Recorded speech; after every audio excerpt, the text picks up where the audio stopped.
And, Surendra, our heart also goes out to every Nepalese today who's grieving, to the families, to their loved ones. Our thoughts and prayers are with all of you. It is, no doubt, a very, very difficult and a sad moment, particularly considering that we've seen such a tragic death toll. 68 people have perished, Surendra. And clearly there will be questions asked as to what really led to this. Now, there are a lot of reports, Surendra, I do understand and appreciate this is still initial time. But what has the investigation so far told us? Has the black box been recovered? There is no word on the black box or the boys' flight data recorder so far as yet. Looks like they will first finish, retrieving all the bodies from the deep gorge, and after all the bodies are recovered, then they will be looking for the black box. More than the black box, the bodies remain the priority for now, and then after that, there will be effort to locate the black box, which will be in the second phase of relief and rescue. We imagine, and then after that, the actual investigation, will actually begin.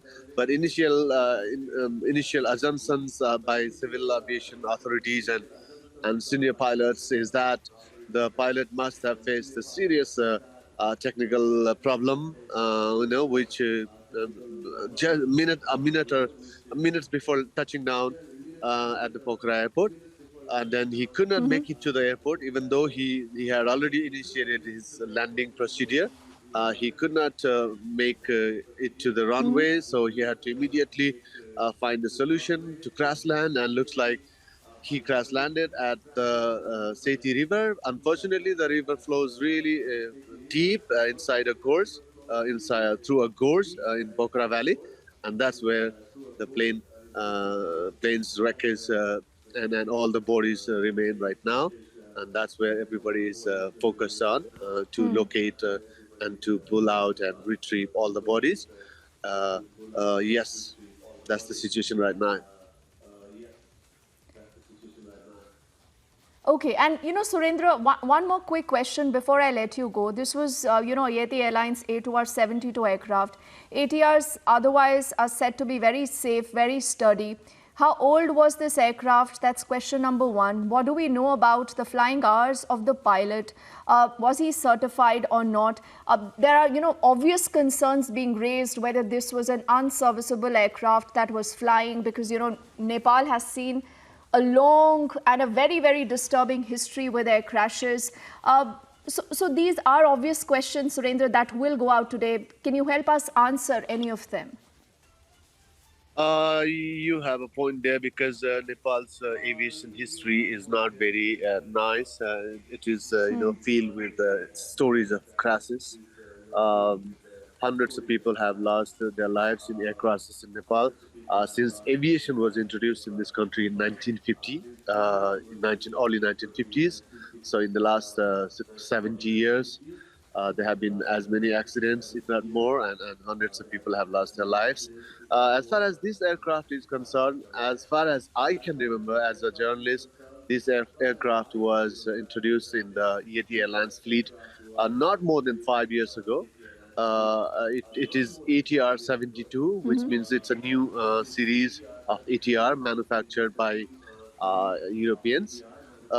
And this aircraft had a fairly good track record. It was used also for the inaugural flight of Pokhara Airport, which was inaugurated on the 1st of January, 2 weeks ago. And then the pilot, media reports in Nepali are suggesting that this pilot had an experience of 20 years. He had an impeccable record as an aviator. So there are no such question marks. But then suddenly this tragedy happened. Again, if you look at if you go and study ATR's safety record worldwide, you will get to see accidents, happening in, for example, Taiwan. ATR-72 was, met with a crash in Russia also. So I was doing a bit of research on that.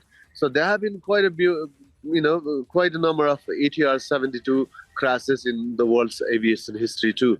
So it looks like all the sites, including the manufacturer of ATR, will need to come together and probably do some Yes, review of their technical details. But again, it's too early to say as the totally. official investigation will continue, and we'll have a better picture after the investigation Absolutely. commission completes its work.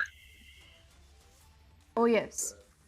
Yes, I appreciate your time. You're taking out the efforts to speak to us. Surendra, it is, like I said, a very difficult time for all of you. And again, like I said, the Republic, along with the entire country, extending our condolences, our thoughts and prayers right now with the Nepalese brothers, families who've lost their loved ones. We'll keep touch base with you later in the evening as we have more updates. For the moment, I thank you on the other side.